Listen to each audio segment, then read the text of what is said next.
echo through the ages.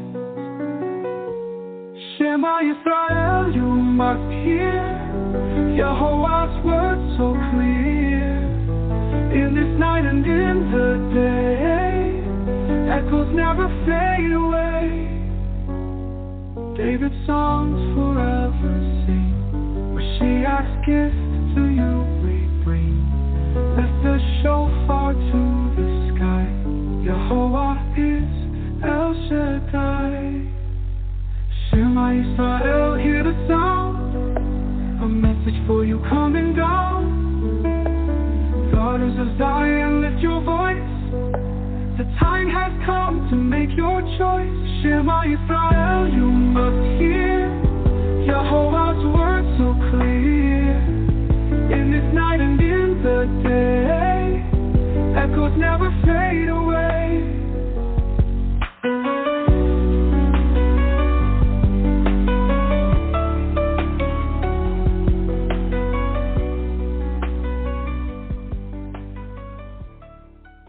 What do you think would have happened 3,000 years ago when Yahowah introduced himself to a young shepherd boy? His name was Dode. And he says, hello, young man.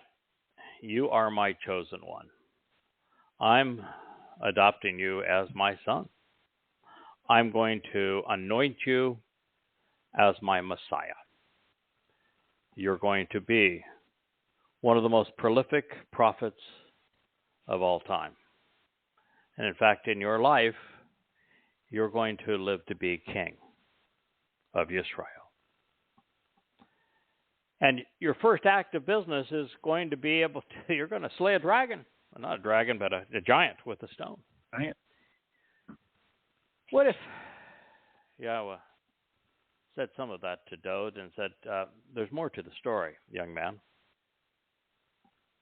You're going to be whipped to the point of becoming unrecognizable as a human. And then you're going to face a form of executions so horrific it hasn't been invented yet. It's called crucifixion. And you're going to give up your physical body and die as a Passover lamb. And that's not the worst part. I'm going to send you to hell. In fact, you're going to volunteer to go to hell, and you're going to carry the guilt of every covenant member with you. Do I still have your attention here, young man? You know, Dode would probably be in Alabama by about a third of the way in there. Yeah. Oh, God. Yeah, God didn't tell him the whole story. What if you turn back the clock a little bit? Yahowah was meeting with Moshe, the sharp crag of the mountain is ablaze, and he beckons Moshe, calls him over by name. And, hey, Moshe, come here. I want to talk to you a little bit. I've heard the story of my people in Mitzrayim. Of course, you know, you were there. In fact, attaboy for you. You stood up and tried to protect a man from being beaten to death. I want you to go into Mitzrayim with me, and we're going to free all of them. Yeah, sure we are. You, me, and what army? Moshe just kind of chuckled and he said, "No, you got the wrong guy." But Yahowah was persistent because Moshe was the only candidate in the world that met his qualifications to accomplish this job, and Yahowah never works alone. But what do you think what would happen if Yahowah had said, I've left out a little bit of the story here. Not only are you going into Mitzrayim with me to free my people, on the way out, they're going to turn against you. In fact, you're hardly even going to get out of Dodge before they start making religious idols and worshiping them. Your brother is even going to help orchestrate this. And that's not the worst part. I'm going to come down from this mountain, and I'm going to introduce myself to all the children of Israel to show them for certain that I, God, am the one that is speaking to you and teaching you this Torah. And when I do, rather than say, wow, is that exciting? aren't we fortunate to be in this position? They're going to say, no, go away. We don't want to ever see you again or hear from you again. Wow. And by the way, Moshe, that's not the worst part. They're going to be mutinous. They're going to turn on you. They're going to threaten you. They're going to condemn you. They're going to tell you they want to go back to Mitzrayim and be slaves. And they're not going to do it once. They're going to do it over and over again. And when we finally get to the Promised Land, and I allow a few of you to go in and check it out, you're going to come back and be so embittered and disgruntled and shaken in your boots that, well, you're never going to even get them there. Ready to go? Somewhere along the way, Moshe would have said, "Yeah, thank you, no. I think you got the wrong guy." Yeah, absolutely. Well, 23 years ago, a God whose name I did not know. No big deal on that at the occasion, because no one on earth had known his name for the past 2,500 years, so that didn't make me an exception, but norm. But I had disassociated from religion at the time and from politics, disgruntled by both. And he introduced himself to me, and he said that I want you to expose and condemn Islam. I certainly understood the timing. This was only 8 days after 9/11. It was a Towrah. It would have been I think a Wednesday afternoon. The 8th day past the morning of the 9/11 suicide bombings by Muslims. And I can see why God would say, I would really want you to expose and condemn Islam for me. And recognizing that no one had lived through that process, I asked the Almighty if he was open to negotiation. He said he was. I did my best negotiating tactics. He agreed to the terms, and I thought, well, that was pretty impressive, until I realized that he wrote this contract 3,000 years before he introduced himself to me. So I guess I wasn't really quite as astute as I thought I had been. But nonetheless, I go off and I meet with Al-Qaeda and the Islamic terrorists, and I write a book on that meeting called Tea with Terrorists, and I come back and I become a student of the Quran and Hadith. I'm perhaps the first person in history, 1,400 years, to reorder the Quran chronologically and put it into the context of Muhammad's life so that you could actually know what the Quran is saying. That book was called Prophet of Doom. Well, did 5,000 radio shows to promote it. Wrote it under her name, lots of public speeches, picked up a few thousand death threats along the way. And you would think, well, he asked, I did. That's a life well lived. It's been great knowing you, and look forward to seeing you in the next life. But that's not exactly the whole story. He would then say, I think we need to take a whack at Christianity, and ended up writing a book called Questioning Paul. Went from 1 volume to 3 volumes to 4 volumes, and then now to Twistianity, and it's became 5 volumes long, and it completely destroys Christianity. There is nothing left of it but shreds, proving that that the Christian New Testament is absolute rubbish, and at the very best, it's a lousy job of counterfeiting. There was no Jesus. It was all about taking from what would belong to him. And before I get there, I didn't mention, but I turned Prophet of Doom into the 5 volumes of goddamn religion. It is by far and away, nothing anywhere close to it, the most comprehensive rebuke of Allah, Muhammad, Islam, the Quran, and Hadith ever written. Yes. And in it, I prove conclusively that Allah was modeled after Satan. And you would think that would be, after exposing these 2 religions, because no one has ever done that before, that would be a life well lived. But that really wasn't what Yahowah had in mind. Then it was Yahowah's goal to reintroduce his name to a world that had not heard it in somewhere between 2,500 and 3,000 years. Well, that's a pretty good task. And yet, I managed to study determine conclusively how to pronounce Yahweh's name, and wrote a series of books called Yahowah, to know Yahweh. Did a series of these radio programs, Yahowah Radio, to reintroduce Yahweh's name to a world that had not heard it. Well, that was what I thought was going to be the sum total of our relationship together, because at the time I was anonymous and liked being so. And then it became clear that Yahweh wanted to convey to everyone, to his people and to Goyim as well, specifically who he was, what he was offering, and what he expected in return, which means that we needed to understand the terms and conditions, there's 5 of them, of the covenant relationship, and how the 7, Moed Mikre, these invitations to meet with God, this witnesses to the restoring testimony, worked harmoniously to deliver the benefits of the covenant, which there are 5 of those. That was, I thought, a reasonable, in fact, a monumental work. Yeah. And then there was something that was far more important to Yahweh than all of those things, and that's saying something, I guess, at this point.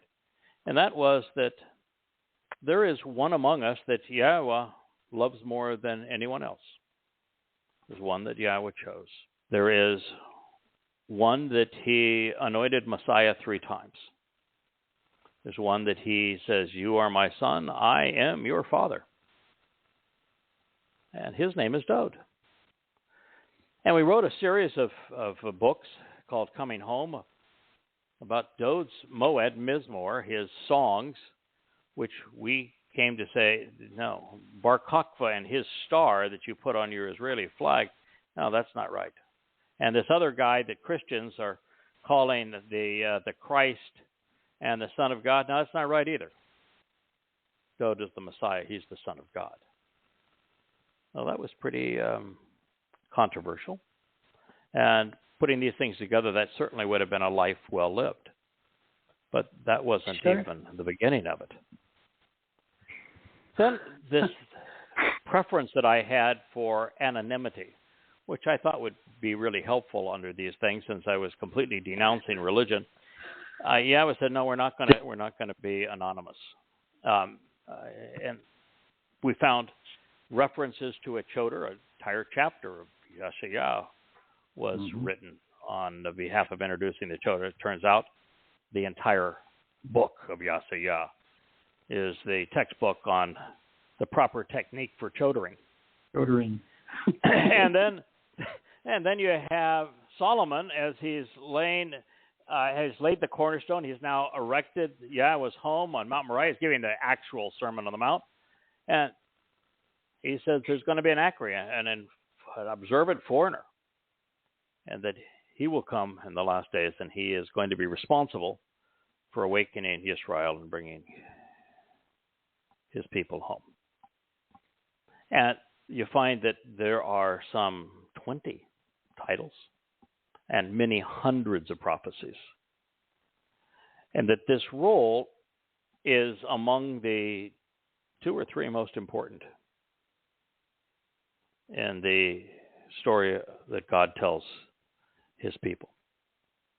It's so important that there are only 3 Zerah, of which he is one of the 3. Moshe is the first, Dod is the second. He's the third. And so you now realize that you have a very important role to play in all of this.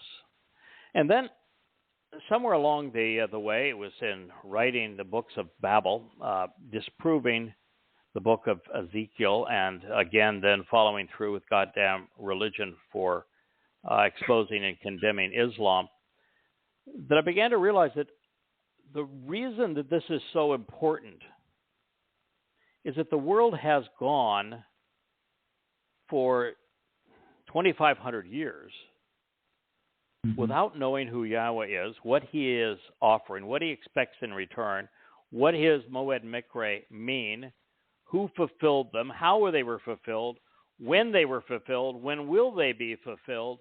As a result, unless somebody did much more than I have done up to this point, there would be no one to bring home, to harvest on Shabuah or on Towrah, and even more importantly, there would be no homecoming or family reunion on Yom Kippurim, because no one would know who Yahweh is, when he's returning, or what one needed to do to capitalize on this and be ready for him. Mm-hmm. And then all of a sudden I realized this is the ultimate battle for the redemption, the salvation, the reconciliation of Israel and Yehudim. And we either do this job correctly and well, or life is for naught. Planet's destroyed. God never returns. And so that made me the adversary's adversary, because what Satan needs is for him to continue to be the God of Islam, of Christianity, of Judaism, to keep people in the dark about when Yahweh is scheduled to return, of what these harvests represent, of what they need to do to prepare themselves for it, because if there is no one to harvest on Shabuah, on Towrah, which there would not have been, nor anyone there for that homecoming and family reunion on the day of reconciliations, Satan wins. It's his planet. Mm-hmm. All of a sudden, the mission becomes very serious. But that wasn't enough. The single greatest discovery of my life, and probably of any life over the past 2,500 years, was the recognition that Dowd, the Messiah and Son of God, the past and future king of Israel, he fulfilled Pesach, Matzah, and Bikurim in his second of three lives. He, this mighty Lion of Judah, became the Passover lamb. And then on Matzah, his soul took our guilt and carried it into Sheol to deposit it there to make us look perfect before God. And then he became the firstborn on Bikurim, firstborn children, to show us the way, so that we could be enriched and empowered by Yahweh. Now, that's the most important discovery in the long history of humankind. Mm-hmm. And so we shared that, and we said, well, we'll update the books for that, and now we have like 35 books on the shelf. We get them corrected for that, and we are good to go. It has been a life well lived. But that was not enough. Mm. What you're going to hear as we go through this textbook on proper chodering and how to recognize and respond to a choder, Yasha'yah, and we're going to commence in the 17th chapter. And I'm going to summarize the first 5 verses, although I could write a book about almost each of these verses. Sure. And we're going to get to the 6th verse, and we're going to read some things that are life-altering. Beyond most anything you could possibly imagine, that takes this mission that Yahweh has assigned his final Zeroah and takes it to a place. Well, I've shared it with Kirk, I've shared it with the D, I've shared it with my wife and 2 or 3 others. It takes us to a place beyond where any of us could possibly have imagined. So before I begin, Kirk, D, is there anything you want to add, or do we marshaling through Isaiah 7? No. I say let's get to it. Nothing I say is as important. Yeah. No. They've cheated. They know where we're going this evening. I sent him. True. I sent him what I had translated these last few days. Mm-hmm. While, and I can, just before I start this, I've started the first word, while. If Yahweh had told me 23 years ago, it'll be 32 when it's all over, that this is where this job was going to lead, I would have turned and I would have melted right there. There'd been nothing to even scrape up from the pavement. So this is, for shock value, covenant members and those listening to this program, particularly Israelites, this is as shocking as anything you have probably ever heard. And yet, it has been written in the scroll of Yasha'yah, the entirety of which has been preserved among the Dead Sea Scrolls, and it is written boldly in the Torah. Mm-hmm. This should not have been a secret. And yet, we are the first to realize what we're going to share with you.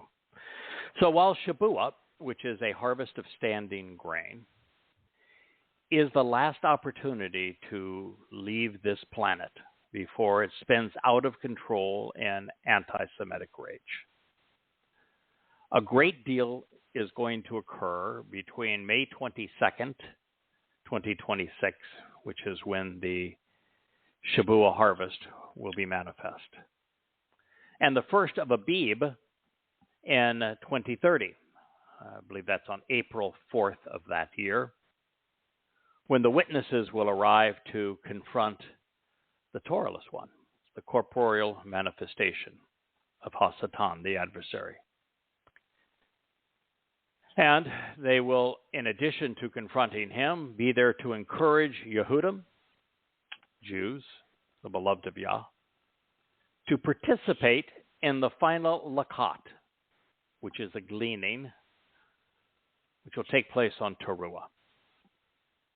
That date, 3.5 years after their arrival, it will be September 23rd and 24th in 2033, year 6000 Yah.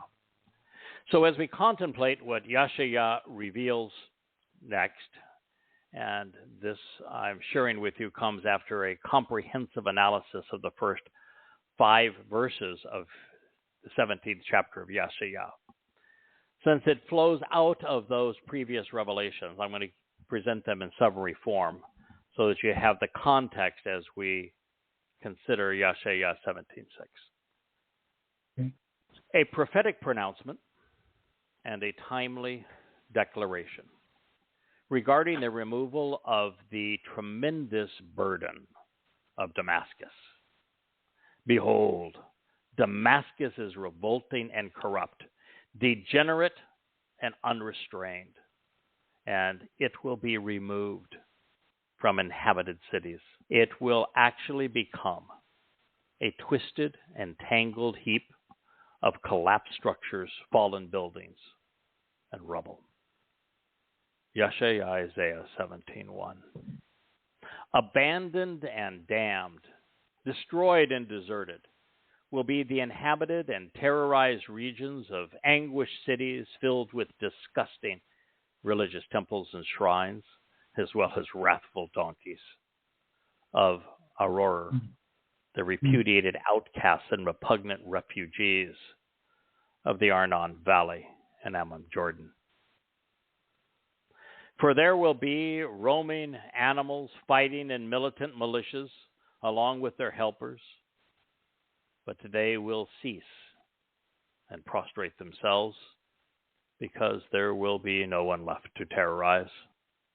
So the fortified city and the defensive structures will cease to exist as a result of Ephraim, Israel, along with the government out of Damascus, including the residue left of Aram, Syria, including some of the military influence over Iran, Iraq, and Jordan, for having been similarly vehement, burdensome, fanatical, and dim-witted.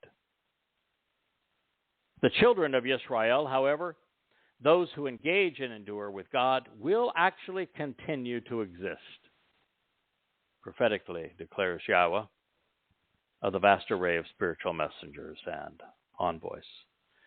To comment on this briefly, we know that as a result of America's ill-fated invasion of Iraq, that Iraq was ceded to Iran.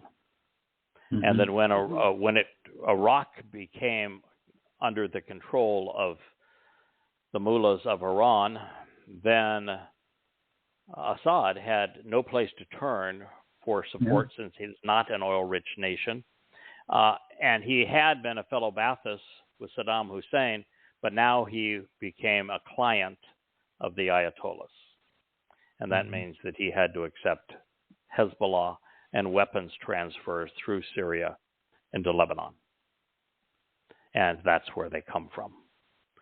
So what this is saying is that all of the war between Shia and Sunni in Syria and position between the United States, China, and Iran on one side, and the United States, Europe, and some Sunni Muslim nations on the other, that this powder keg that is going to ignite world conflict is going to lead to the downfall of the Syrian government, but the virtual obliteration of Damascus is going to be a heap of crumbled buildings.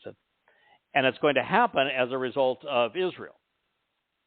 So as Israel goes into Lebanon, as the IDF is doing now, to neuter Hezbollah, Allah's party, and to rid Hezbollah of the rockets that it is raining down by the hundreds per day into northern Israel, that the stockpile of weaponry is not going to be in easy reach of Israel in the southern part of Lebanon.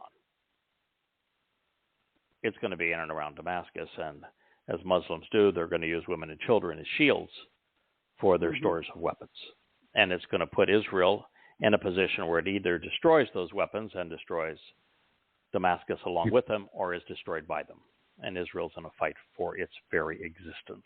And so this is what we've been told. Now, previous to this, I had gone through all of the scenarios that had to happen for this to come to be. I mean, Yasha'yah wrote 2,700 years ago, this didn't even seem remotely possible until about 10 years ago. And now it's inevitable.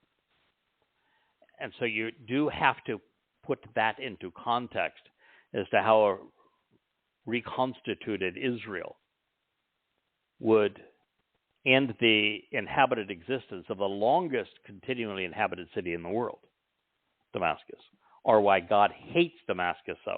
Damascus was the headquarters of Islam, of the Islamic Caliphate, when Islam wiped out approximately 1/3 of the population of the known world and imposed itself not only over Israel, but over much of the world.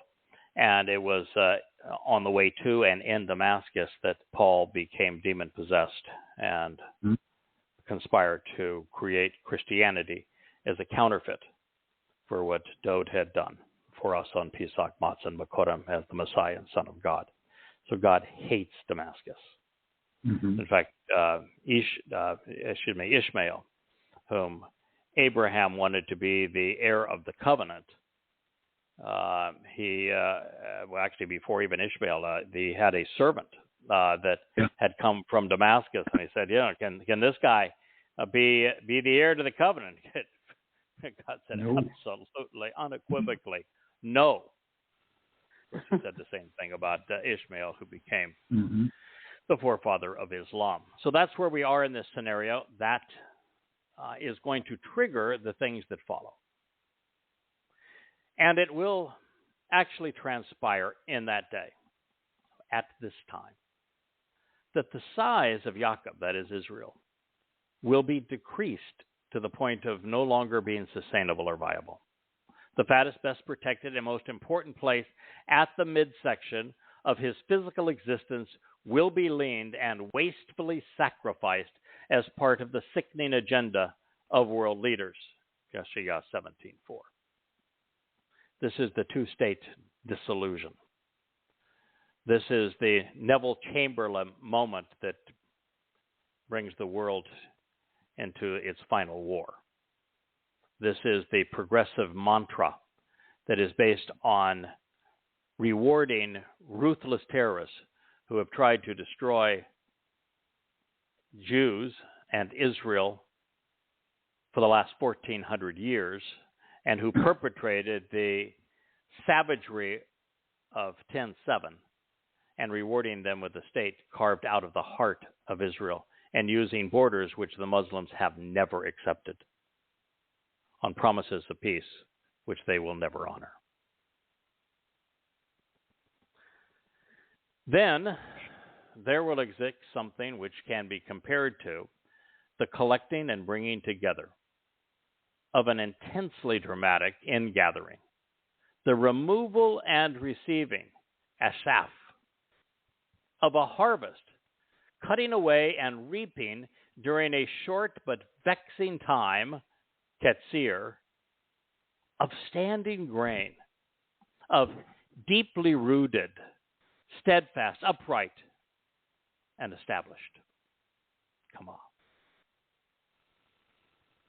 And his Zikarown, the one who is cultivating the seeds for his harvest to be fruitful and productive, will reap the harvest with unfolding implications, cutting the valued crop away from a troubling time of first fruits, forming an overflowing torrent, moving swiftly from one place to another in linear fashion as a result of the stem off this main branch, Shibolim.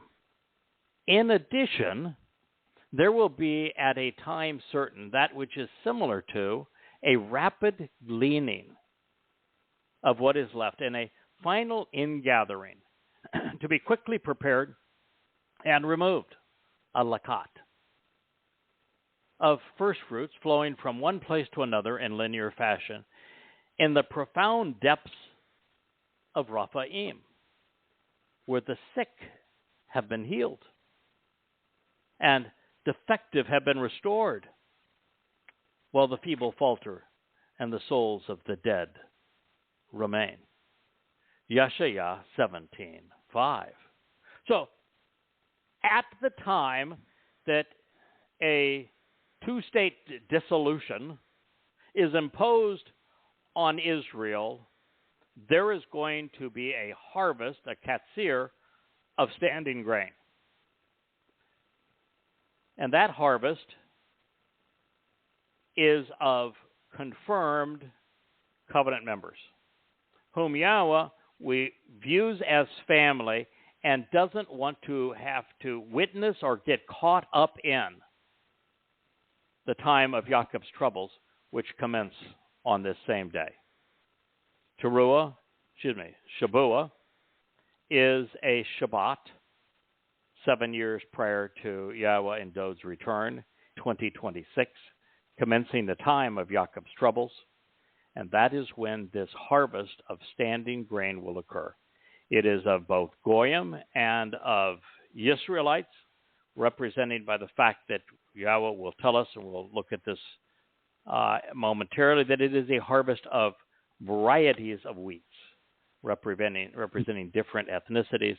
And it is on Shabuah that foreigners and Israelites gather together, men and women, rich and poor, people from all wings, rows and status of life situations come together to celebrate it, and 2 loaves of bread are lifted up in a wave offering. This is the Shabuah harvest. It is less than 2 years from now, and it will reap the covenant family, a marvelous harvest of the covenant's children. And this is the Zikarown's principal mission. Zikarown means one who sows the seeds and cultivates them for a productive and fruitful harvest. As I mentioned, Moshe was the first Zikarown, Dod the second. Dod is by far the most important Zikarown because it also means sacrificial lamb, and I am the third. And so the Zikarown is going to be the subject that carries out all the rest we're going to read throughout this 17:5 and 17:6. And there are many places where we are introduced to this cultivating role, this role of cultivating these harvests so that Yahweh's promises are fulfilled. Mm-hmm. It's given by Solomon on his Sermon on the Mount, speaking of the Nachri. It is listed before one of the most profoundly important prophecies regarding Dod's fulfillment of Passover as the Passover lamb, where it begins by saying, this is going to be understood and shared with you by the one who's come to know who the three Zikarown actually are. It is presented throughout Yahweh's testimony. It is also presented multiple times, even in the presentation of Dod's song, the 89th Mizmor, relative to the Son of God and Messiah. So all that follows is the result of what Yahweh is doing through his final Zikarown, the one that's cultivating these harvests. The first of them is Shabuah. It is the harvest of standing grain. In addition, there will be a time certain, that which is similar to a rapid gleaning of what is left, and a final ingathering to be quickly prepared and removed, a lakat. A lakat is a time of very rapid work. There's not to do a lakat. You're going through in this case, it's an olive grove that has been harvested previously. You have very little time to try to glean some of the fruit. You're going to leave some behind. You're going to take some. It is a secondary, tertiary harvest, if you will, and yes. It transpires very, very quickly. So it's a sudden event. And so there's going to be a gleaning of what is left and a final ingathering to be quickly prepared and removed, a lakat of first fruits flowing from one place to another in linear fashion. This shabolim, primary meaning is to be like a river, shimmering river that doesn't weave back and forth, but goes very rapidly from one place to another. So when the prophet Yasha'yah saw the results of these two harvests, he said, it looks like a river of light to me. And he's speaking of the souls that are making this journey from earth, Eretz, to Shamaim. Wow. In the profound depths, he's saying that this is taking place in the profound depths of Raphaim, and where there is a place called Raphaim, it's not far from Jerusalem, southwest, I believe, of Jerusalem. It is what it means that is why it's being used here. It's where the sick have been healed. It's where the defective have been restored, and also where the feeble falter and the souls of the dead remain. So, two harvests, different times, different nature. One's wheat, the other one is olives. One is a major harvest, the other one is a gleaning. Got it? That's the story in Yasha'yah 17:5, all orchestrated by Yahweh Zikarown, the one cultivating the seeds that are sown for his harvest. Now, this brings us to one of the most amazing installments of prophecy pursuant to our time that I have ever read. Mm-hmm. Yasha'yah's insights are going to take us to a place we could not have imagined. And yet, every word of it has been there for us to read for 27 centuries.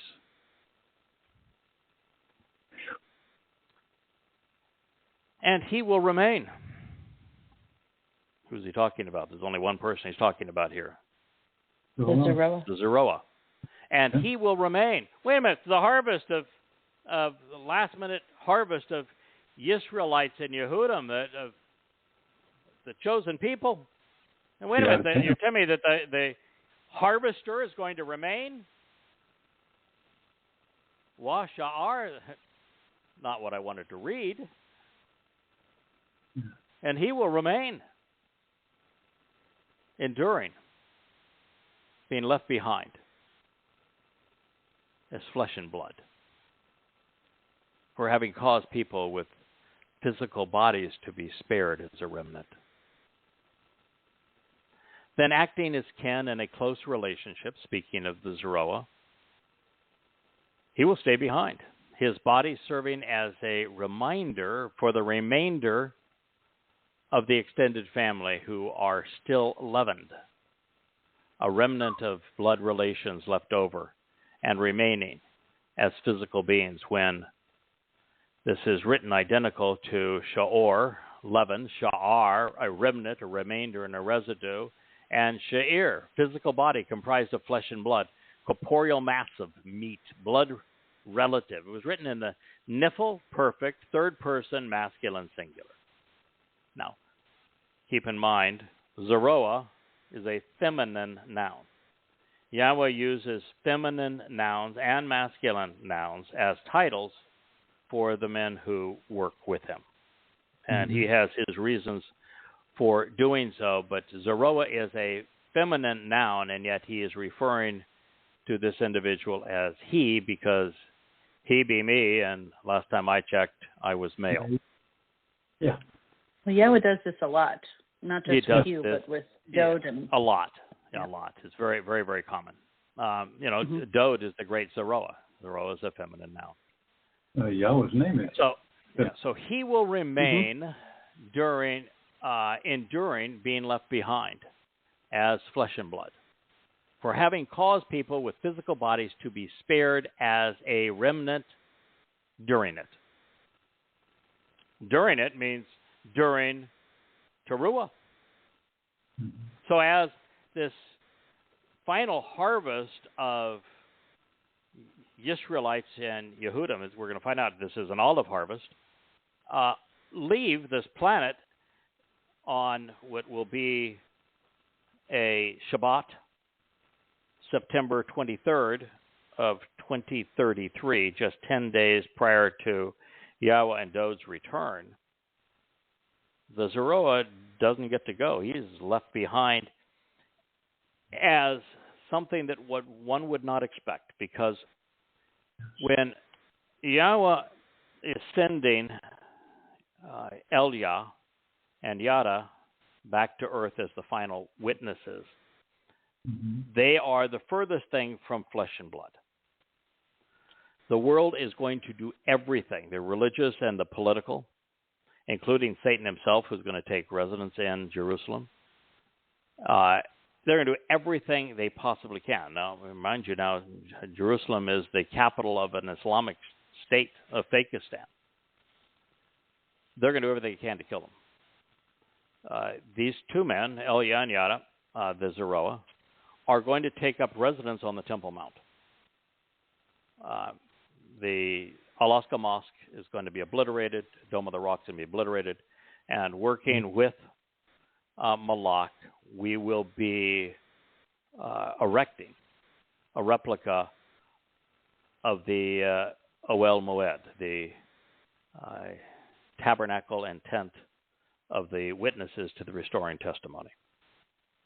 And this will be the platform upon which we speak to the world, all while Yahweh displays signs above us, everything from Yahowah to eventually even the Ark of the Covenant to the two tablets of stone. There's going to be miraculous signs in the sky that Yahweh is going to make available, and these two individuals are going to be shot at, and missiles and bombs, and yet they're not going to die, because not only is the Temple Mount protected by Malachim, but so are they. So these are people that can speak to everybody and anybody at any one time, and if they tire of the discussion, since there's so little time left, and they just think that person is better gone, they will be able to incinerate them with their words. This is the opposite of what you would expect to read, as will be left behind as flesh and blood. When I translated that a few days ago, my heart sunk. My gut tightened up into a knot.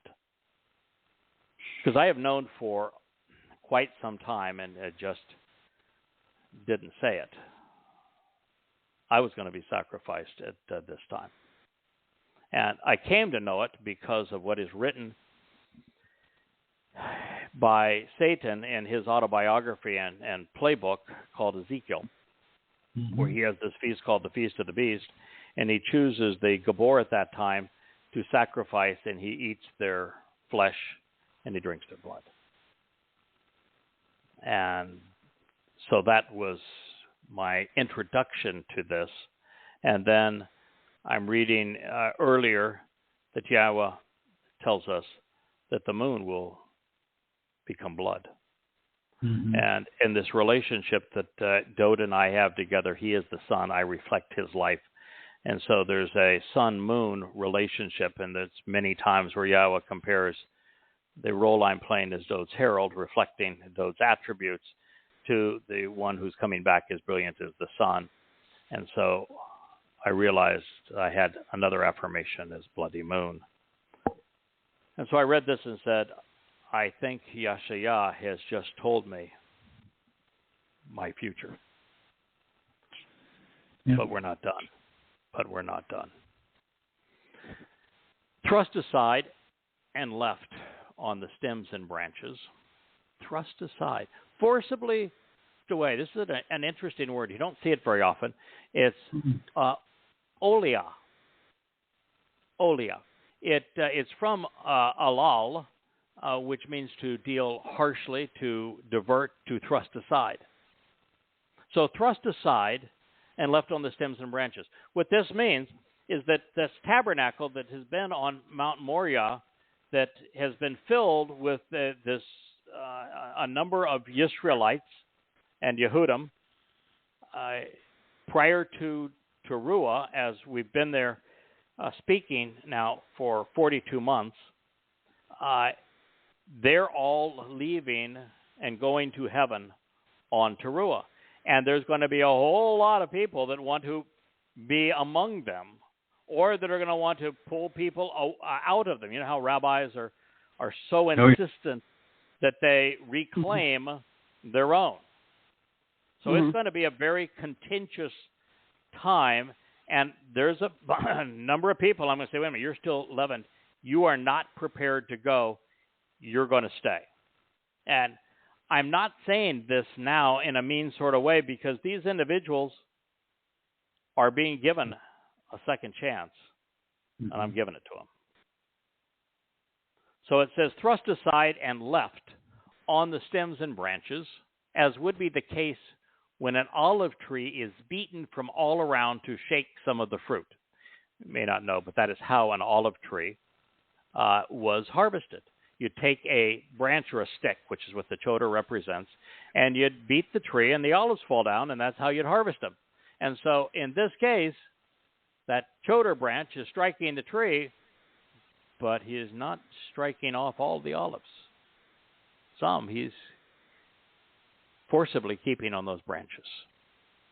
So that there are mature olives in the top, it says mature olives, 2 or 3. In the topmost, crucial, and foremost, barosh, the uppermost and choicest, directly from the source who initiated all things, from the one who leads from the summit of the first and finest mountain, even the most crucial. Vocal branch who speaks, promises, and relates. This is a term that Yasha'yah pulled out of obscurity. It's Amir. It means talkative stick, talkative branch. It's saying that the Towrah, who is a secondary branch or stem, is verbose. It's okay. There you go.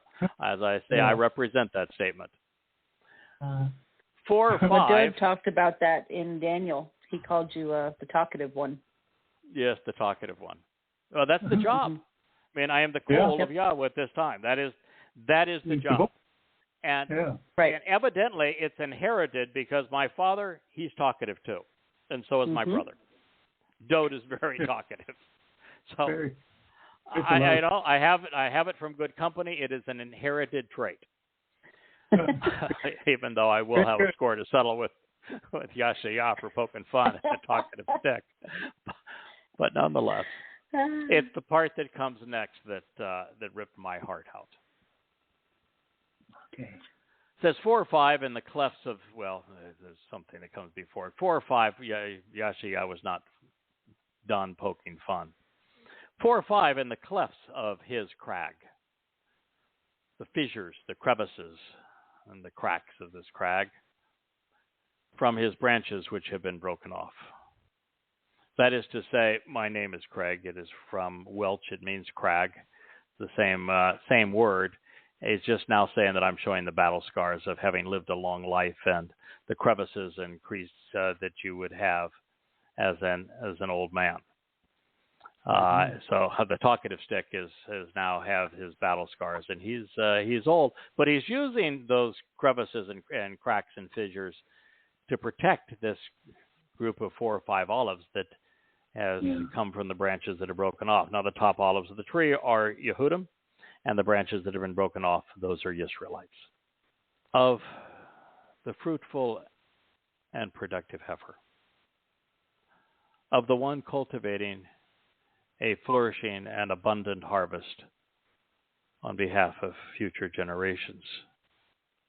Parah. Of the one reaping what has been sown, producing offspring for future generations, and a female cow. Prophetically declares Yahowah, God of Israel, individuals who engage and endure with God. Oh, my goodness.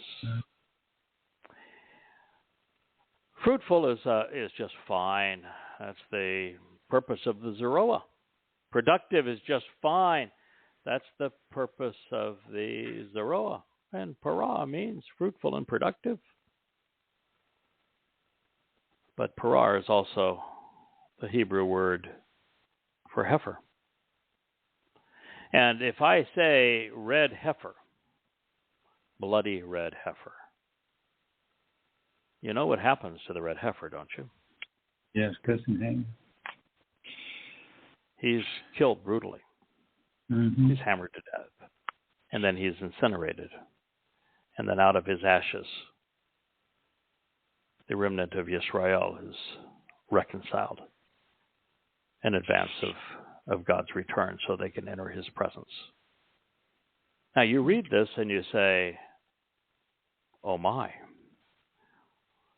The man who wrote the textbook on proper chodering just said on Towrah, as you escort the last of the harvestable souls from earth to heaven, just 10 days away from your king's return, you're going to be killed.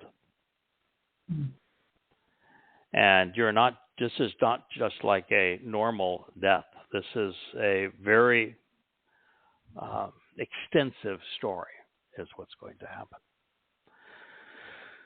I am fairly certain that you noticed, as we just try to review what we have just read and heard, that Shavuot is a katsir. That's a harvest. It's followed by Towrah, which is a lakat, which is a gleaning 7 years later. But on this day, during Towrah, there is an oliah caused by the choder stem when whacking away at the olive tree. In addition to the olives which are gleaned, there will be 7 olives thrust aside and left on the branches. They will not be part of the lakat. And since this was prefaced by Sha'ar, we know that they will remain in physical bodies while the Zikarown will be reduced to flesh and blood during Towrah. Also interesting, as a play on words, Yasha'yah is affirming the obvious. The choder is a mir. He's verbose. He is also a crag, with the cracks and crevices to show his age and battle scars earned along the way.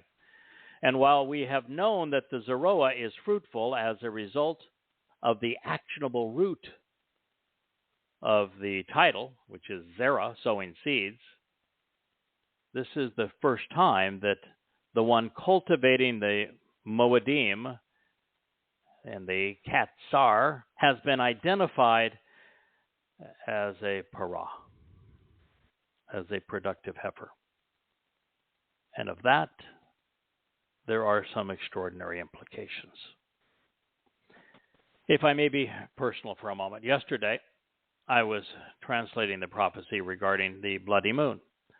I realized that I was going to be sacrificed by my adversary, the adversary, Satan, during the final month of the 42 months as a witness and as the Zerah calling Yisrael out of the world to Yahowah for the Teruah gleaning and Kippurim homecoming and reunion. And I had thought up to the point of being sacrificed that this was really an important job. We need to awaken the world so that there is a bountiful harvest of covenant members on Shabuah and then 7 years later on Teruah, and so that there is a remnant of Yisrael and Yehudim that are awaiting Yahweh's return with Dod, that know the role Dod played in their restoration, and that understand Yahowah by name and know that he's coming back on this day, and they're prepared to meet him. I didn't think I would be asked to go beyond that.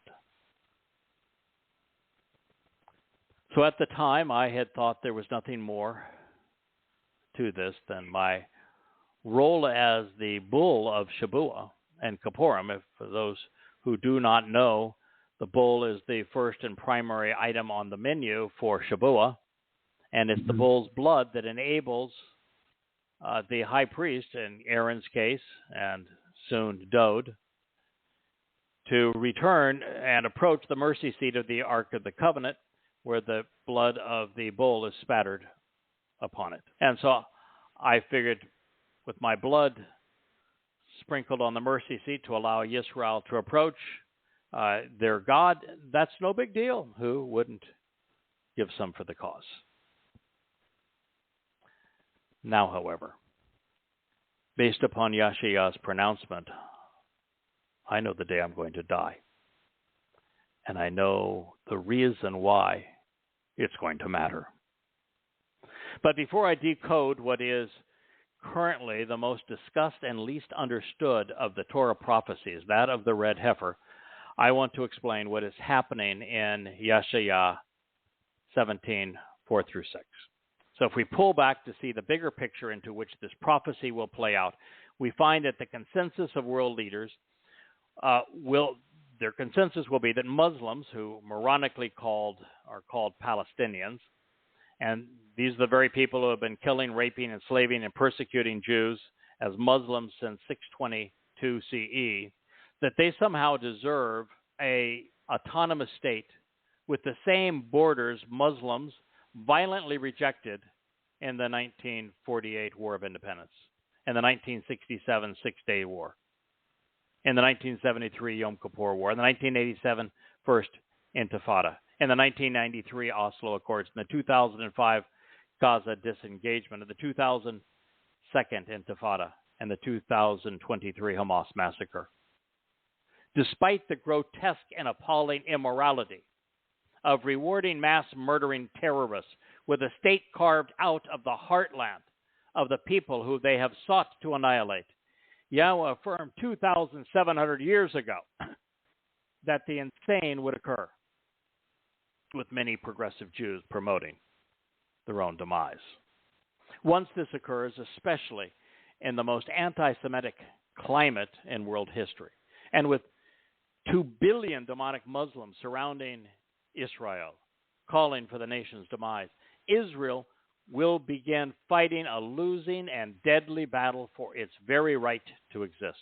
Not wanting his covenant family to witness or endure the sadistic carnage, nor fall victim to it, Yahowah will be orchestrating the Shabuah harvest of standing grain on May 22nd, 2026, in concert with his Zikarown. 3.5 years later, on the 1st of Abib, which will be the 4th of April in 2030, Yahowah is going to return with the greatest orator of all time, Eliah.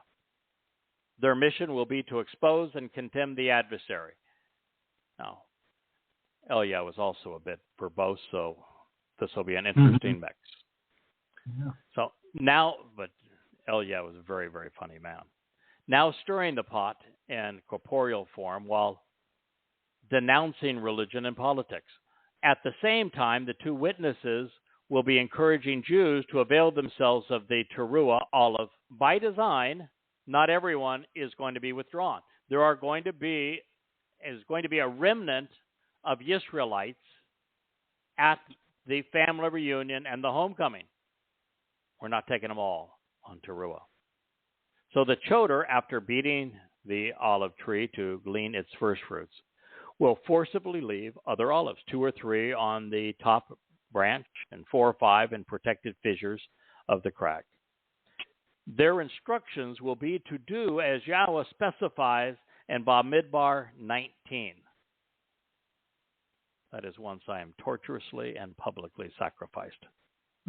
My heart likely eaten, and some of my blood guzzled by the corporeal manifestation of Satan, whom I will allow to do this.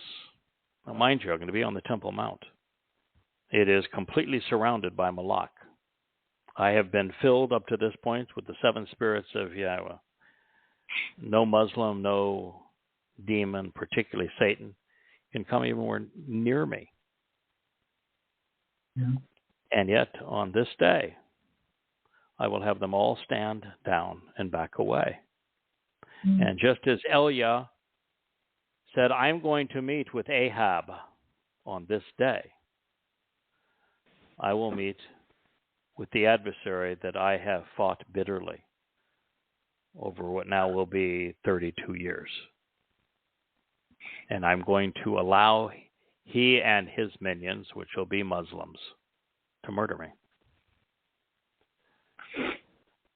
My body will be openly displayed as a trophy, which I suspect will be on the Temple Mount. I say this not only because of the prophecy, but also because prior to this time, I will have cleansed Moriah of the nastiness of the dome and the mosque. And this is actually good news, as it conveys the fate I will have chosen for reasons that we will all appreciate momentarily.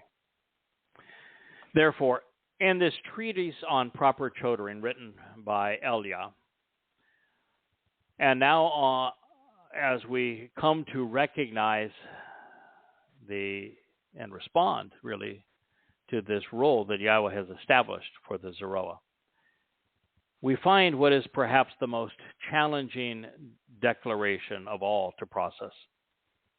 It says that I'm going to allow Satan to slaughter me, so that when the surviving remnant responds as instructed, Yisrael will live, properly prepared to witness and celebrate Kippurim. They have to be prepared to enter God's presence. Yeah. And all that were prepared to enter God's presence were just harvested the evening before. Yeah. So now as we consider this prophecy of the red heifer, know that the first time a red heifer was recognized in Israel was on a Friday, April 5th, 2002. It was during Bikurim, firstborn children in that year, which was either shortly after or right during my first and only visit to Israel. I was there. Also, just as the Zikarown is a feminine noun and it's used to describe 3 men, in this role, the bullish nature of the final Zikarown is being depicted as a fruitful and productive heifer. I'm going to play a song first that my wife wrote the evening that she came to my office, and I was beginning to share this and said, in fact, she didn't even give me the chance to get to the end of the verse and said, "So you're the heifer." This is the song.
Gather as one family in the heart of Yahowah. We'll find our strength to grow. Oh, Zikarown, the promise of days yet to come. We've wandered far, but now we're ready to return to cleanse our hearts and break what we've been missing. With new garments, we rise into the gifts of the light of Yahowah. So let us remember, let's not forget the strength in unity and love. There's a promise to reclaim. Zikarown of Yahowah, track to ignite. Together we'll rise into everlasting light.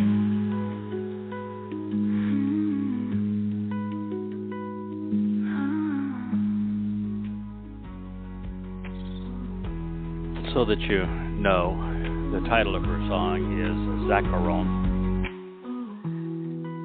Zakar in Hebrew has two meanings. The first is man, the second is to remember. And the own ending means to remember everything about this man. Then Yahweh spoke to Moshe, the one who draws out, and to Aaron, the alternative. This is an inscribed prescription for living of the Torah, teaching and guidance, which to enjoy the benefits of the relationship is instructed and authoritatively directed, because it is appointed and it is assigned by Yahowah. He spoke to affirm and to promise.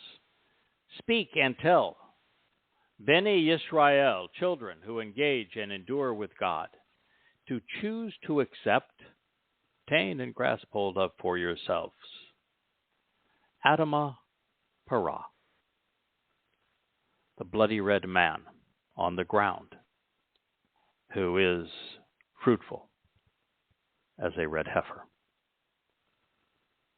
Moral, innocent, and perfected, entirely right and truthful, who in showing the proper way, there is not any shame or guilt as a result of the relationship. It has never taken up or carried on it a yoke as a means of control or burden. Bamidbar in the wilderness, Numbers 19:2. Now this is being conveyed to Moshe and Aaron because it is both part of Yahweh's written instructions to Yisrael and specifically for someone serving in the role of Aaron in the anointing, the approach to the covenant home and to the mercy seat. It is a chukah, an inscribed prescription for living. It pertains to those who are willing to read what they must do if they wish to live. This is part of Yahweh's Torah guidance and direction. And those who act upon it will asher, enjoy the benefits of the relationship. Specifically, Yahweh has not only appointed and assigned this responsibility to someone of his choosing, he is offering authoritative directions on how to benefit from what he intends to accomplish. This Shabat instruction was pronounced and written on behalf of the children of Israel. It applies to them.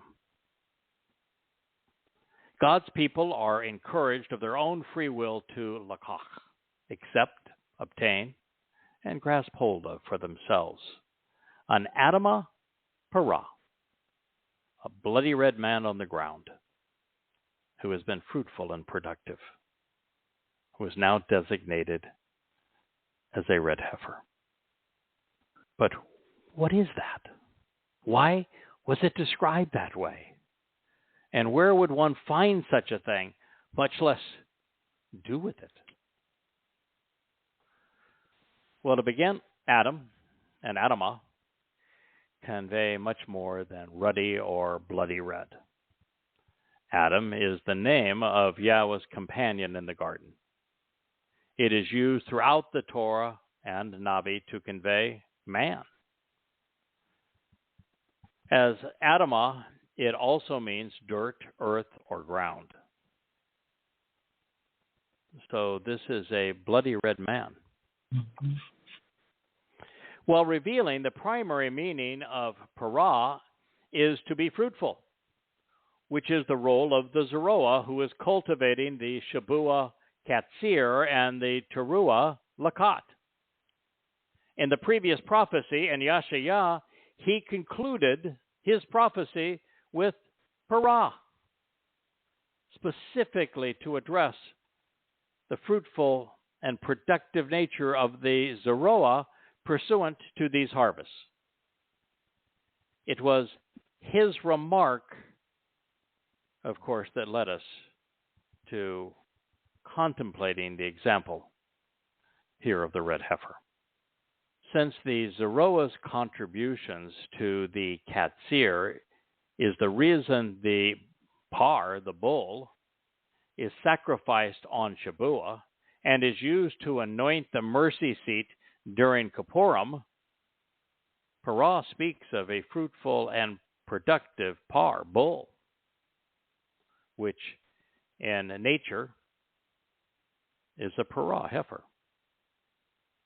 Men, as bulls, can stamp out devilish men. They can stamp out demonic spirits, according to Yahweh's prophets. They can break up religious cults. They can defend God's people. But bulls don't give birth. The purpose of the red heifer is to give the remnant of Yisrael new life. Mm-hmm. And in nature, the life givers are women. Therefore, all of these connotations apply. Well, Yada, as the Zikarown, is Adam, a man, in his present Bashar body. Parah, fruitful, like a Zikarown, cultivating the harvest, and both are feminine, as is the Nefesh soul, residing in and animating both. And following the sacrifice, the Nefesh will be all that remains of this once bold bull. In this case, since the Adamah Parah is now a bloody red man tossed on the ground, treated appropriately now in accordance with the Torah's instructions, he will become the Parah, heifer, giving Israel new life, which of course is a feminine role. According to the Torah, the Adamah Parah is Tamim, which is to say that he is a beneficiary of Pesach and Matzah and has been perfected. All the while, he has been Tamim, moral, truthful, right. In so doing, he has Ashar, shown the proper way to receive the benefits of the relationship. Now, in this opening pronouncement, we find mum, which is an uncommon word, and it was negated by ain, which reveals the Adamah Parah has nothing to be ashamed of, and that while he has been wrongly slandered and inappropriately mocked, he as the man bull, she as the soul heifer, is without guilt. From Yahweh's perspective, the Adamah Parah is a perfect sacrifice. It is intriguing that the Adamah Parah, red heifer, has never been, OL, yoked. That is to say, he, she, has never been controlled or burdened by anyone. The Adamah Parah works and lives independently of human influences and is therefore unaffected by religion, politics, or economic pressures. That is describing my current existence. It is why when I asked Yahweh if I could forego writing the 5 volumes of Goddamn Religion by translating the Quran again and setting it in the context of Muhammad's disgusting life, because it's like a trip through hell, Yahweh said, I have taken care of you. Now take care of my people. Now beyond this, Ol shares the same root of alal, which is the actionable root of oliah, which was the most revealing term in the Yasha'yah 17:6 prophecy regarding those who were deliberately and forcibly thrust aside and left behind by the Zikarown. And that occurred during Towrah. This is Yahweh's way of foreshadowing with the prophecy hinting at its fulfillment. As we consider what is revealed next, there are two options, one far more likely than the other. In fact, I am now certain. But either one is possible, and it could be that one of the Yehudim that the Zikarown has deliberately left on the uppermost branch will act in the role of priest while supported by God. Or El-Azar is my fellow witness, the prophet Elia. Now, I'm expecting the latter, and then we know that, because if that's true, we'll know that all of this will be accomplished correctly, because he is a prophet, and he does not make mistakes. But as we progress through here, we're going to find God verify exactly who El-Azar actually is. Numbers 19:3 reads, "And you should give that which is associated with it to El-Azar, the one supported by God, the one acting in the role of priest and royal advisor. He will bring what is associated with it out, withdrawing and removing it as in an exodus, Yahowah of God, from out of the public place of the militant fighters laid siege. They will have slaughtered it, bludgeoning it without resistance, Shakat. They will have beaten and killed him at the time, literally hammering him to death for having offered his life." It's written in the Call Perfect third person masculine plural from the Dead Sea Scrolls 4Q27 numbers. All in association with this, before his presence and in front of him. By using Nathan, the Adamah Parah is a gift. It's offered to the surviving remnant of Israel. Therefore, he, like Moshe, would precipitate an exodus, a Yahowah, removing the children of Israel from the horrendous situation in which they find themselves. Well, we are not told if a man named El-Azar will be among the remnant that the Zikarown leaves behind, if he is the mighty Elia, although God certainly hints at it, or if this name means that those tasked with this responsibility will have God's unconditional support. All of these are possible, with one more likely than the other. What is certain is this individual will be a descendant of Jacob, and he's going to be keenly aware of the roles of Moshe and Aaron, and he will be performing each of their roles relative to the instructions which follow. The verb Yahowah should be eminently familiar to Jews, because it is the one that Yahweh chose to designate the exodus from Mitzrayim, the crucibles of religious and political oppression. And that is to say, the Adamah Parah will be initiating the final exodus, withdrawing the remnant of Israel from Babel, the intermixing and confusing commingling of religion and politics, born and bred by the Lord, Satan himself, in Babylon. At this point, the Adam, bloody red, Shakat, bludgeoned body of the Zikarown, which was Shakat, slaughtered in the presence of Satan, will have been tossed on the Adamah ground in public view as a warning and as a trophy. It will be surrounded by the sadistic militants who beat him to death while praising their wannabe God, Allahu Akbar. Therefore, with El-Azar supported by the actual God, he will follow his instructions, which will be to remove the body from being a public spectacle.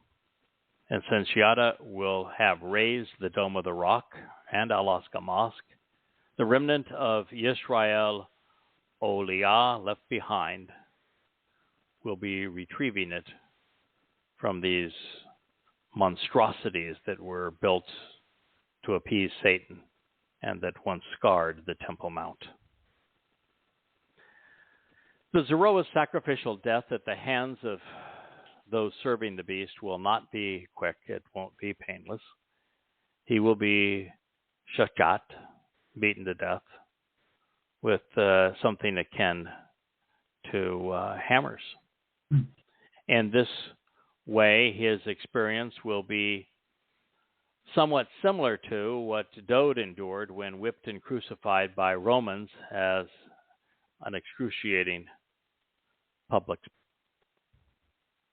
After all, the purpose of the herald, this final Zikarown, is to reflect the life of the Messiah and Son of God, his King, Dowd. I shared this with you before, but it bears repeating. In Ezekiel, which is Satan's autobiography and playbook, he brags that he will take the life of this Gabor, this competent and courageous man of God. He then boasts that he will eat his flesh and drink his blood during what I have dubbed the Feast of the Beast. I've known this for some time, and I've known that I would be on the menu. And this means that prior to being downgraded to a lowly serpent, Satan, once as a cherub, would have been able to see his future, which he then shared with Ezekiel in Babylon. Satan has witnessed this, and he had it written in the book of Ezekiel. This known, the ghoulish display of cannibalism and drinking blood, like a good practicing Catholic, by the corporeal manifestation of Halal bin Shakar, will be mostly symbolic. One swig, a quick chomp, neither to his liking. But with his ego satiated, Satan will walk away, leaving my body behind. And this, with Yahowah's assistance, will make the Adamah Parah retrievable. Now, the parallel to this is introduced in the preparations for the initial feast in connection with the covenant. It was a presentation that I never understood until really this week.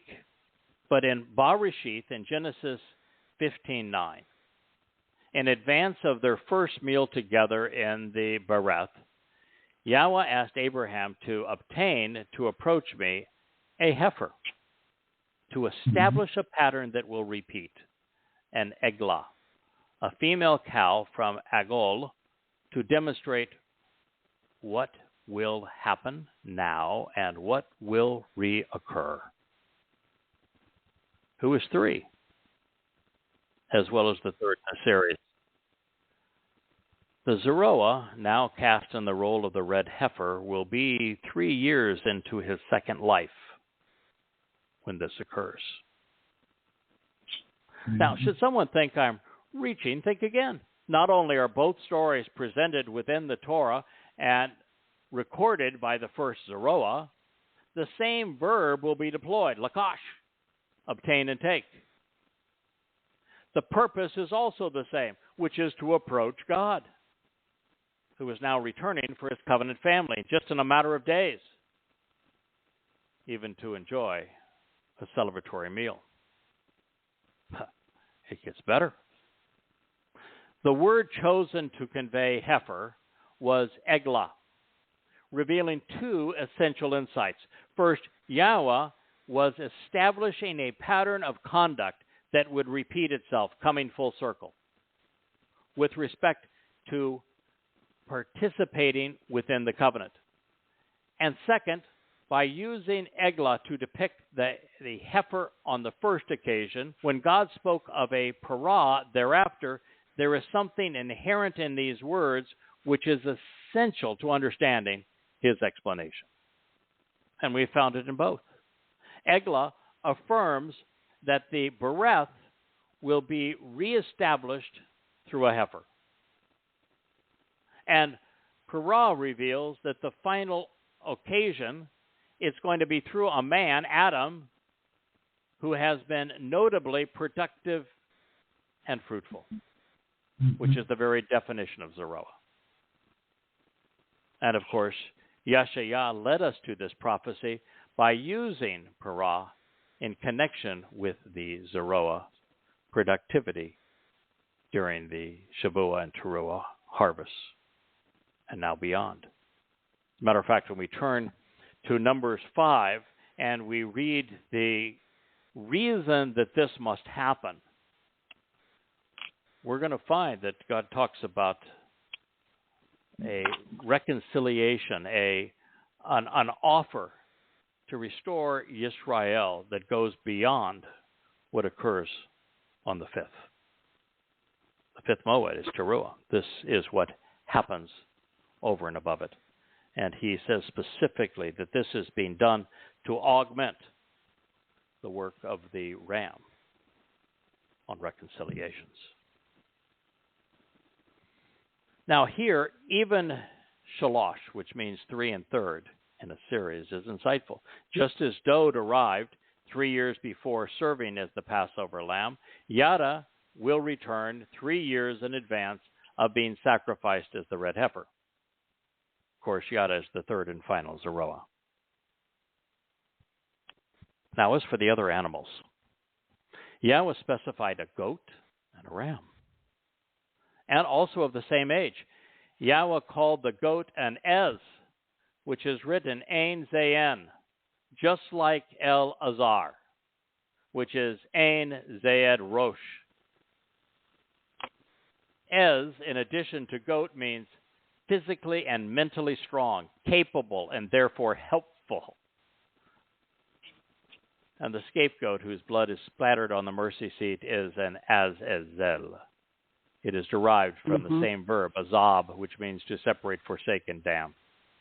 As noted, El Azar concludes with a Rosh, which tells us that this particularly powerful and capable, strong and helpful man of God is observant and thoughtful. He is just as I suspected. It's Elia. Returning to the debut of the Eglah, reoccurring heifer, foreshadowing Towrah, and the Ez, capable and influential goat, foreshadowing Kippurim, Yahweh added, catch this, an AL ram, bringing his son Dode into the mix as the harbinger of Pesach and the Pesach AL. They were all there, 3 and a 3rd in a series. This is because all 3 men, Yada, Elia, and Dode, the heifer, the goat, and the ram, would live 3 lives, each playing their part to fulfill the 3 Mikre. And all 3 will have been brought back 3 years in advance of their mission. Each of the 3. That will repeat. Wow. Yep. Wow. Each of the 3 would be cut in half, with Abraham passing between them, symbolizing of how the covenant would be formed based upon what all 3 accomplished during the first of their 2 lives. But let's not leave Moshe out. He was represented by Tor, which is the masculine form of Torah. Perhaps you've heard of it. Its one long life was exemplary, and he was retired after a job well done. He did his job better than the other 2 of us as Zerah. He gets the gold watch and retirement party. So he was not cut in 2. And lastly, there was a Ghazal, a young songbird. I like to think of her as the songwriter and singer of Yahowah, tasked with sharing God's message with his people while Ghazal, tearing them away from religion and politics. Perhaps you've heard of her. Her name is Dee. Yeah. So now that we're familiar with the players, let's continue with Yahweh's story. I'm going to share one more, and I think we would be wise to conclude and pick this up next week. We might even have a new song on the red heifer next week by our our beloved songwriter. Okay, so let's commence with Bamidbar in the wilderness, Numbers 19:4. Okay. Now, Eleazar, the one supported by God, Eliah, the one acting in the role of a priest, will obtain and take a portion from its blood with his finger and sprinkle and spatter it in the vicinity and towards the direction of the appearance or presence of the Oel, the home of the Moed, restoring witness, just from part of its blood. 7 strokes. Every word of this has meaning. Eliah, who is the one supported by God and acting in the role of Kohen priest, serving the remnant of Yehudim and Yisrael who were left behind. Now, mind you, if you're bothered by a ordinary non-Levite Israelite serving in the role of a Kohen, you ought not be, because Dode historically has put on the garb of a high priest and danced with the arrival of the Ark of the Covenant, and it is Dode who is going to perform in the role of high priest and anoint the Kapporeth, the mercy seat of the Ark of the Covenant. And so in this case, Yahowah is using the returning Eliah to perform in this role. So he will serve as this high priest on behalf of the remnant of Yehudim and Yisrael who have been left behind. And he is depicted obtaining a portion of the Adamah Paraz, the red heifer's blood, at the beginning and the conclusion of this statement, but only using one portion of it. And that means he's saving the other. The procedure he will follow will be to do as Aaron had done, and Dode will do, dipping a finger into the blood and then spattering 7 drops on it toward the object of Yahowah's choosing. After all, it's the blood of the par bull which makes it possible for the priest to approach the Kapporeth mercy seat of the Ark of the Covenant on Yom Kippurim, such that the blood of a goat can be added for the benefit of the people. Eliah will be adding his to mine. On this occasion, now less than 10 days before Dode's arrival to do this very thing, the one assisting God will sprinkle a portion of blood he has collected from the Adamah Parah, this fruitful man as the red heifer, El Nokach, in the vicinity of Paneh, the presence of the Oel Moed, home of the restoring witness. Now, there are 2 separate ways to interpret this, and the distinction between them is actually quite small. Eliah and Yada will have been working on site in Jerusalem for the past 42 months. The expectation is that they won't be staying at the King David Hotel, but will instead have lived in tents pitched on the Temple Mount, which have been erected and protected by Malachim. The one occupied by the Adamah Parah would serve as the home of the restoring witness. Should this tent have been sufficiently large, it might also have been shared with the recently gleaned members of the covenant family prior to their departure on the Shabat evening of Towrah.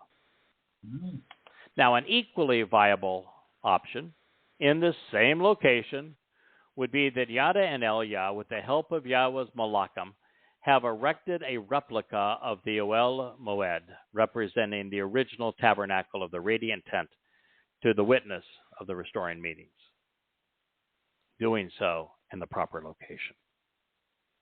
After all, since Satan will want to build his own ostentatious temple to himself on the site, and since Yada is allergic to all things Islamic, the Temple Mount would have been cleared for the occasion.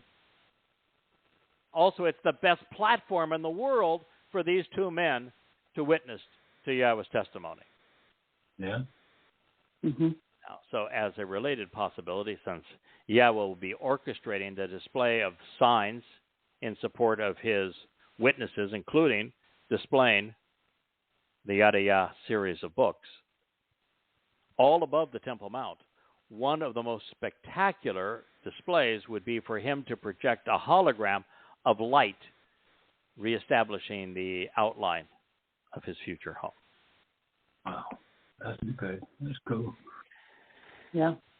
7 strokes is initially symbolic of the realizations that the Choder has been imbued with the 7 spirits of Yahweh, and that there are 7 Moedim leading mankind to God's home.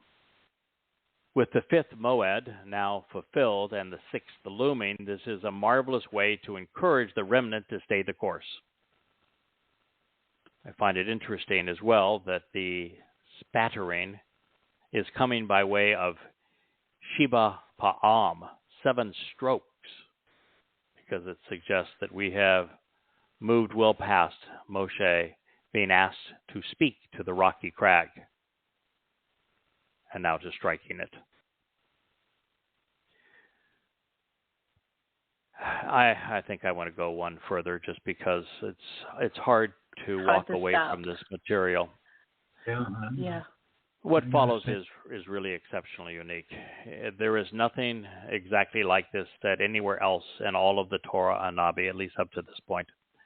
Although there is another spectacular example of burning a bull, and it was done in a similar context, showing Yahweh's supremacy over the religious and political elite. And that time it was orchestrated by none other than the man who will be arranging the following spectacle, Eliah. Yeah. Probably my favorite story in the whole of the Torah and Prophets is what Eliah did as the dress rehearsal for what he will do on this day. Yes. Then that which is associated with Ha-Parah, the fruitful cow, he is to be consumed by fire.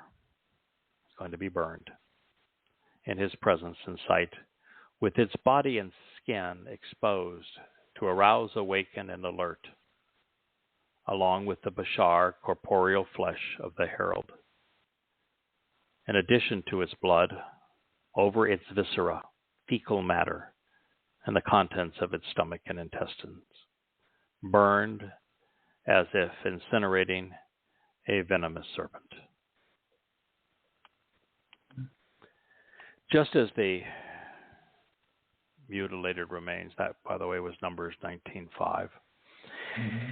Just as the mutilated remains of Dod's body, as the Passover lamb, were incinerated 2,000 years prior to this event, the bludgeoned body of the red heifer will be engulfed in flames.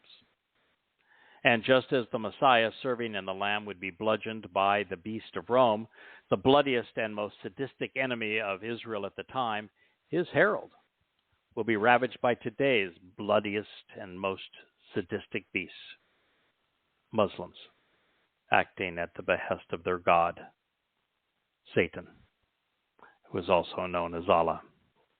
But this is just the beginning of the many similarities between the Zikarown, these two Zikarown, both representing sacrificial animals to carry out their missions. Now, personally, unlike most Jews, I have always favored cremation over being consumed by worms. Mm-hmm. So it's nice to see that my bashar is going to be incinerated, as was the case with Dod's bashar, his corporal body, following Pesach exactly 40 Yobel previously in this exact same locale.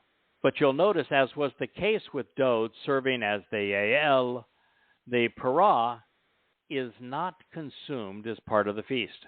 In both cases, their physical bodies are purely sacrificial. And as was the case with Dod, the nephesh soul lives on, now unburdened by the mutilated flesh. Now, there are many reasons why Yahowah asked for a witness to what he will be orchestrating. And let's be clear in this regard, because the sacrifice of the red heifer is prophetic, it's not historic. Until the time of my initial visit to Israel in early 2002, there had never been a red heifer in the Promised Land.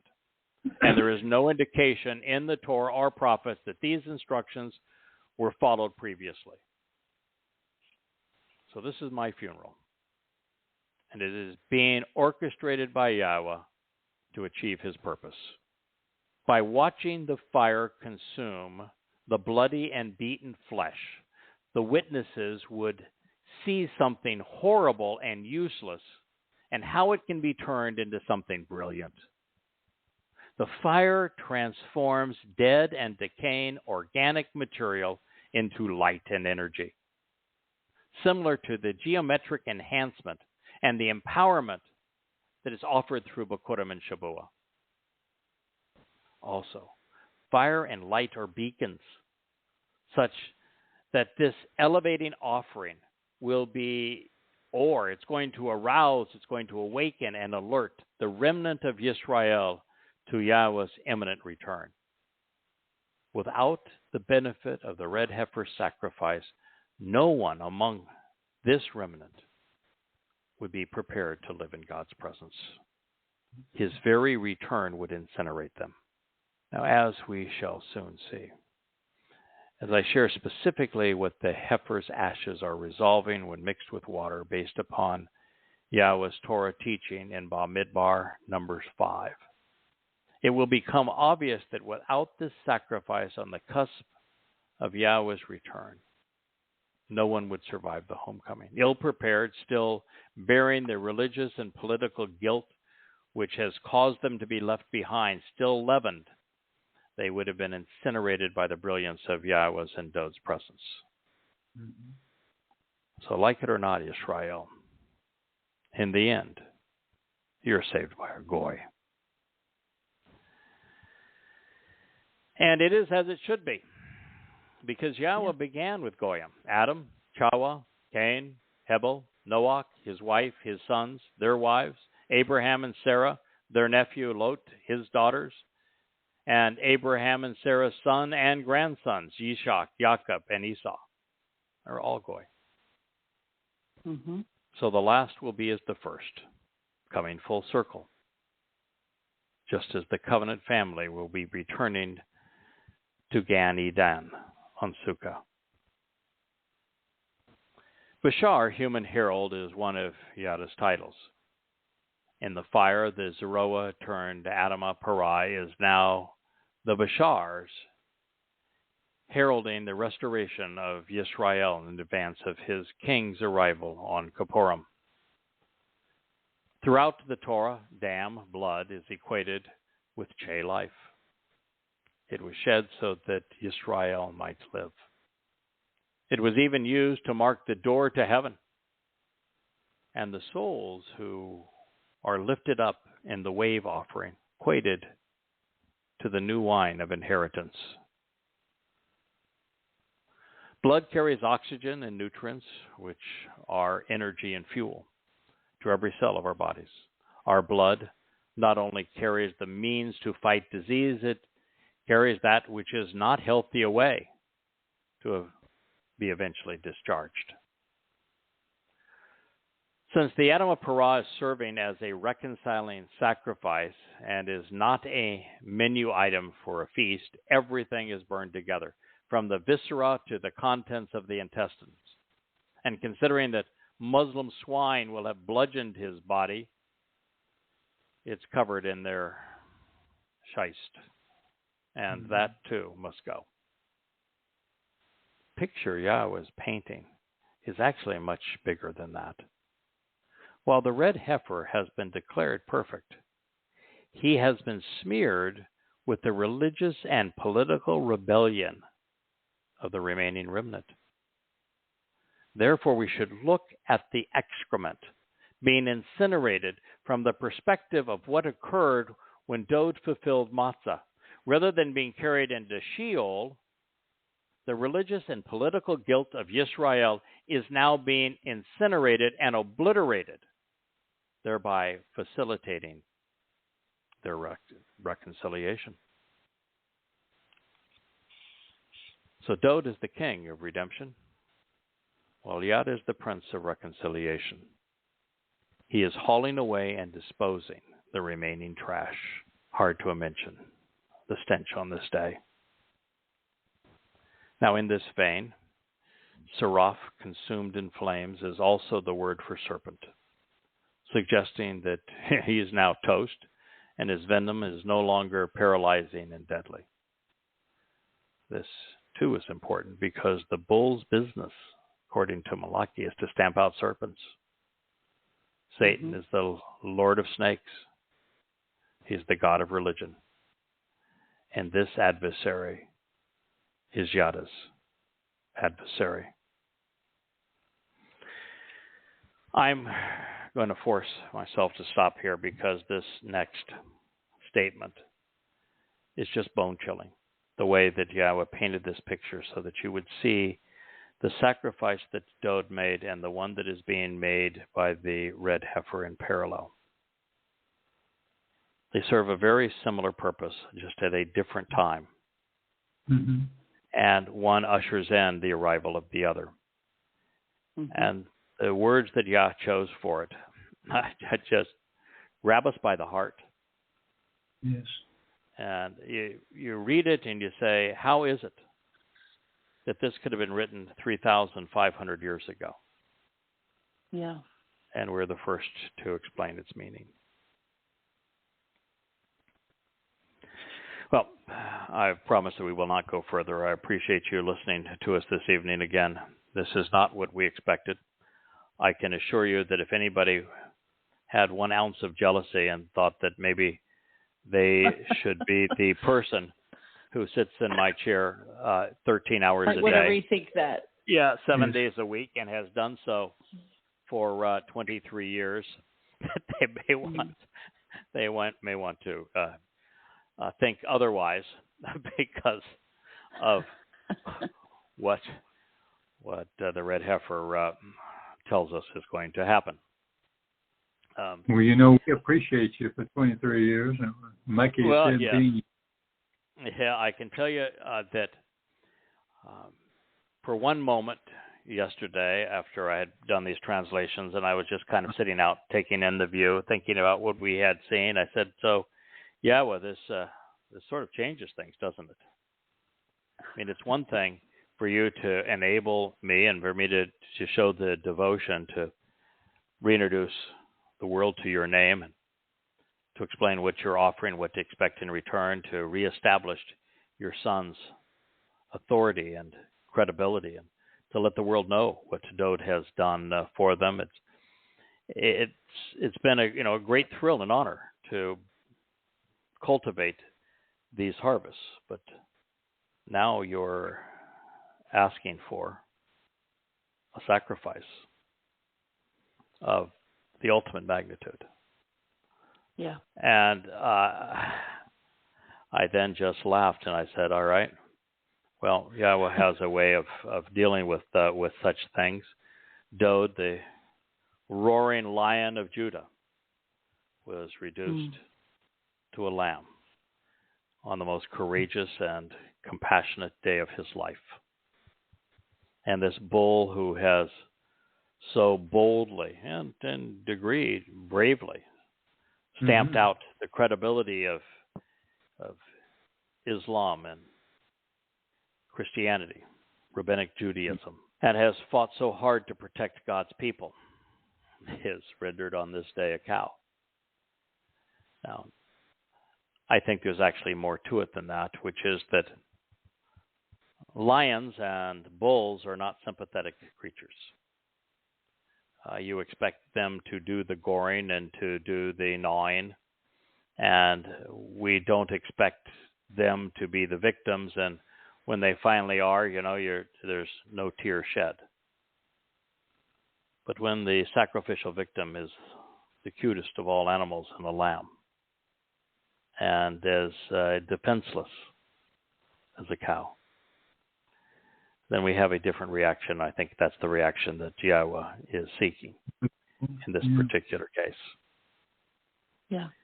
So with all of this said, we will return to this next week. We will probably go over some of what we have shared so that we keep it all in context. But it is a great thrill and indeed an honor. It is. To be able to perceive and share for the first time the role of the red heifer. And as we will continue to explain what it means for the remnant of Israel, when it will happen, why it will occur, what will be achieved through it. And it is truly a great honor to be trusted by Yahowah to the extent that I'm not only willing to do this, but I'm thrilled to have the opportunity. May Yahowah bless. May you have a wonderful Shabbat. We look forward to being with you this time next week. Good night. Good night. Happy Shabbat. Good night, Kirk. You too. Thank you.